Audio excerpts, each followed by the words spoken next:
an explosive profile in the New York Times about Marjorie Taylor Greene, she kind of uncovers why she and Donald Trump had the falling out that they've had. And it's a pretty vicious one at that.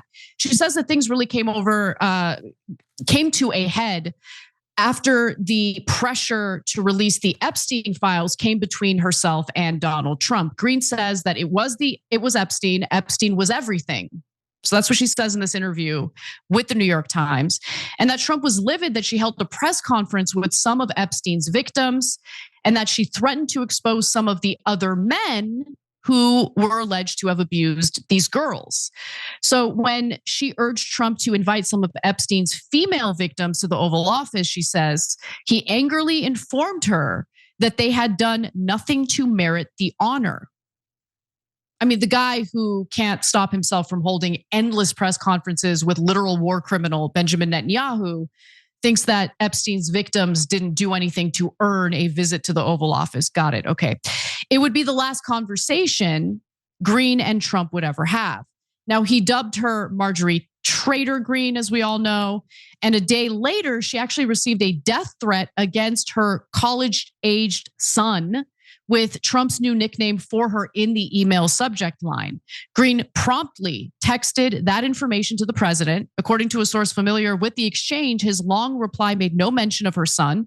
Instead, Trump insulted her in personal terms when she replied that children should remain off limits from their disagreements. Trump responded that she only had herself to blame because he's an unbearable prick and you should expect him to have a pathetic response like that.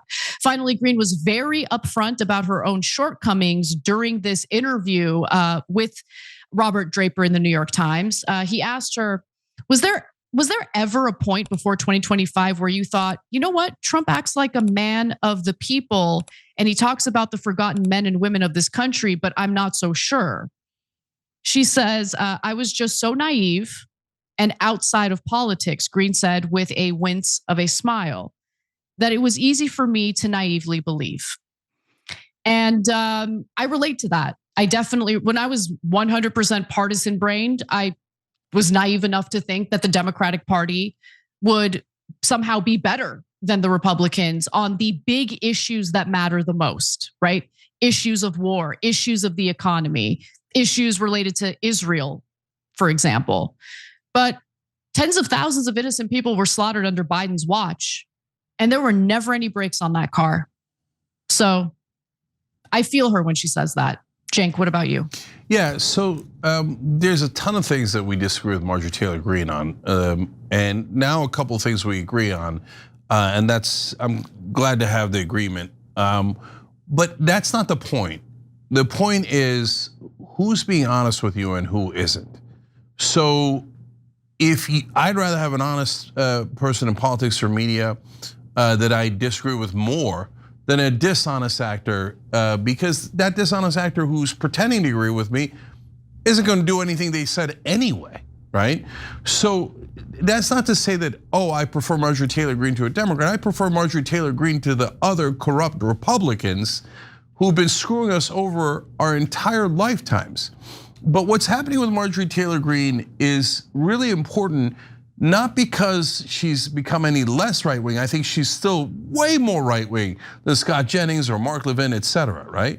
So I think that she's beginning to realize, our own side lies to us and they don't actually represent our positions. So who represents the right-wing positions more on Epstein files? Marjorie Taylor Greene and Tom Massey, who say release them, and we've always wanted them released, or Donald Trump, who says, nobody did anything wrong. His Justice Department says there were no one else that they would prosecute. They didn't want to release the files. He called it a hoax, et cetera. Well, it's not a question.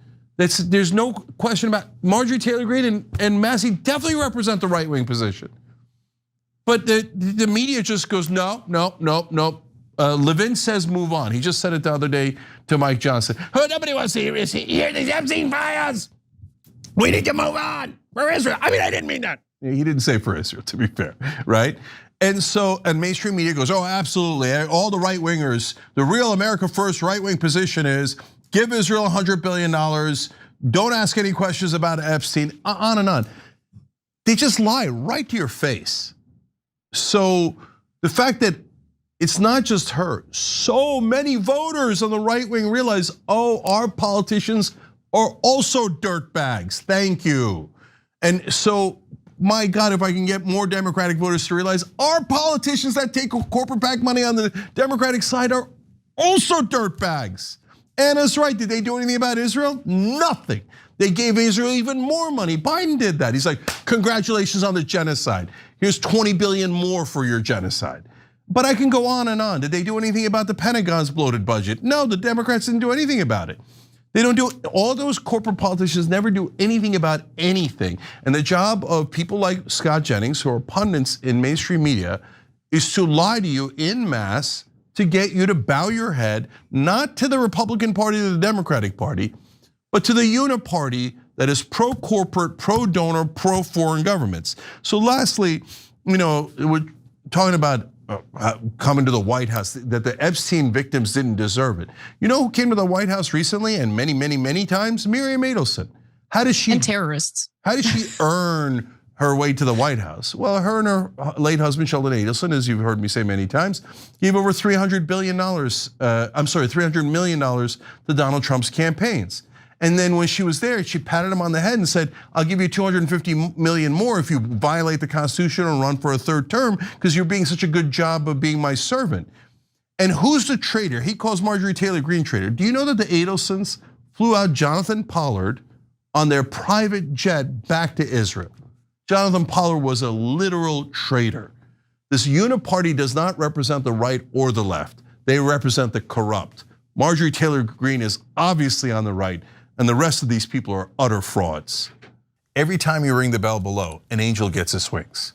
Totally not true, but it does keep you updated on our live shows. Every time you ring the bell below, an angel gets his wings. Totally not true, but it does keep you updated on our live shows.